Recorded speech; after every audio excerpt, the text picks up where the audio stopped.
Hello दोस्तों, स्वागत है आपका हमारे चैनल द पूजा शो में। तो दोस्तों, क्या वसुधा का सपना पूरी तरह से टूटने वाला है? क्या चंद्रिका ने ऐसा फैसला ले लिया है जिससे वसुधा को अकेले ही हर लड़ाई लड़नी पड़ेगी? और क्या समर की चाल आखिरकार सफल हो गई है? तो जानिए आज की एपिसोड की पूरी कहानी। वसुधा की आज की एपिसोड की शुरुआत होगी एक बड़े झटके के साथ। फूड डिपार्टमेंट में अधिकारी वसुधा के बनाए हुए सारे अचार जब्त करने पहुंच जाते हैं। ये देखकर वसुधा के पैरों तले जमीन खिसक जाती है। वो अधिकारियों को रोकने की कोशिश करती है, लेकिन अधिकारी उसे फूड लाइसेंस और जरूरी दस्तावेज मांगते हैं। वसुधा हैरान रह जाती है क्योंकि उसे इन कानून प्रक्रियाओं का कुछ भी पता नहीं होता। वो अधिकारियों से थोड़े समय की मांग करती है, लेकिन कोई उसकी बात सुनने को तैयार नहीं होता। मामला इतना बढ़ जाता है कि पुलिस भी मौके पर पहुंच जाती है।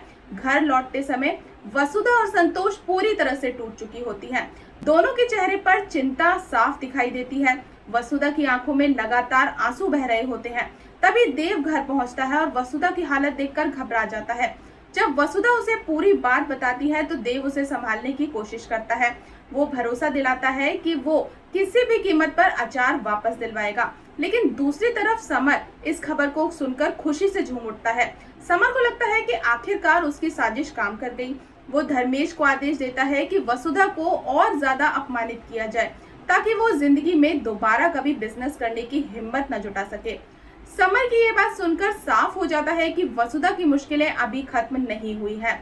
इधर देव वसुधा की मदद करने का फैसला करता है, लेकिन तभी चंद्रिका उसके रास्ते में दीवार बनकर खड़ी हो जाती है। चंद्रिका देव को याद दिलाती है कि उसकी कंपनी की एक बेहद जरूरी मीटिंग होने वाली है और उसे अपने काम पर ध्यान देना चाहिए। संतोष चंद्रिका पर भड़क उठती है, लेकिन चंद्रिका अपने फैसले से पीछे नहीं हटती। ऐसा लगता है जैसे इस मुश्किल वक्त में चंद्रिका ने वसुधा का साथ छोड़ दिया हो। इसके बाद वसुधा और संतोष फूड डिपार्टमेंट के ऑफिस पहुंचती हैं। दोनों अधिकारी से अचार वापस करने की गुहार लगाती हैं। वसुधा हाथ जोड़कर कहती है कि वो जल्द ही सारे दस्तावेज तैयार कर देगी, लेकिन फिलहाल उसे अपना ऑर्डर पूरा करने दें। लेकिन अधिकारी साफ इनकार कर देता है। तभी एक ऐसा खुलासा होता है जो सबको चौंका देता है।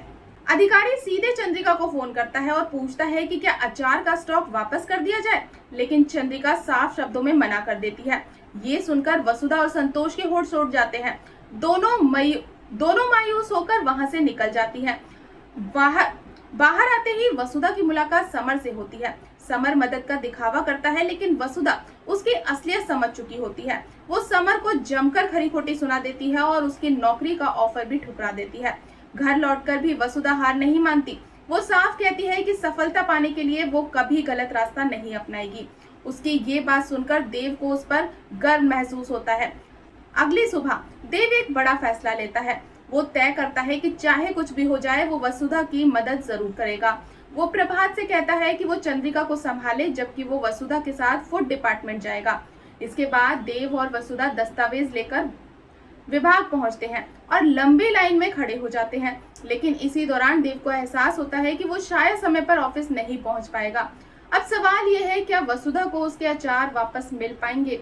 क्या देव अपनी जिम्मेदारियों और रिश्तों के बीच सही संतुलन बना पाएगा? और सबसे बड़ा सवाल, क्या चंद्रिका सच में वसुधा के खिलाफ है या उसके पीछे कोई बहुत बड़ा कारण छुपा हुआ है? इन सभी सवालों के जवाब मिलेंगे आपको अगली अपडेट में। तो दोस्तों, बने रहें हमारे साथ, और अगर आपको आज की ये अपडेट पसंद आई हो तो वीडियो को लाइक और चैनल को सब्सक्राइब करना बिल्कुल ना भूलें। मिलते हैं नेक्स्ट अपडेट के साथ, तब तक के लिए गुड बाय।